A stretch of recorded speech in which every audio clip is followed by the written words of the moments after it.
এই এই নাও, এই মাসের বেতনের টাকা। এই নাও। এই নাও, এই মাসের বেতনের টাকা। একটু হিসাব করে খরচা করবো। দিদি, আমি এই মাসে শাড়ি কিনছি। এই দেখো কি সুন্দর শাড়ি, তুমি কিনবা না? ও দিদি, এই মাসে ধরো আর একটা কিনছি, তুমি তো কিনলেই না শাড়ি একটাও। দেখো কি সুন্দর শাড়ি। কি হয়েছে, তোমার মুখ কালা কেন? না, চাকরিটা আজকে চলকে গেছে। এটা চল গিয়েছে, তা তুমি টেনশন করবো না। এখানে বয় নাও, টেনশন করবো না। এখানে 2 বুড়ির মতন সোনা আছে, এই বেচকে তা তুমি একটা যে কোনো একটা ব্যবসা বাণিজ্য করো।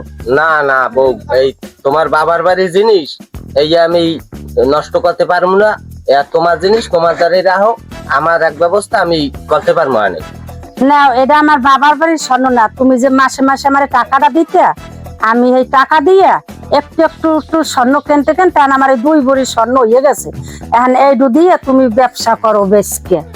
এই বিপদের দিনে এইটুই আমার গহন সম্ভব। আচ্ছা ঠিক আছে। দেখছো, ওই বাড়ির বিজয় আর আমি এক লগে একই কোম্পানিতে চাকরি করছি।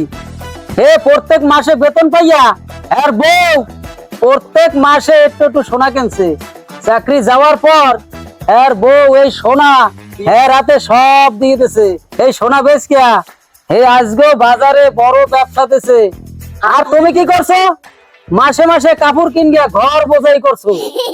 আসলে আমার অনেক ভুল হয়েছে। এত শাড়ি না কিনে যদি আমিও যদি ওই সোনা কিনতাম, তাহলে আজকে তুমিও বাজারে অনেক বড় একটা দোকান দিতে পারতে, ব্যবসা করতে পারতে।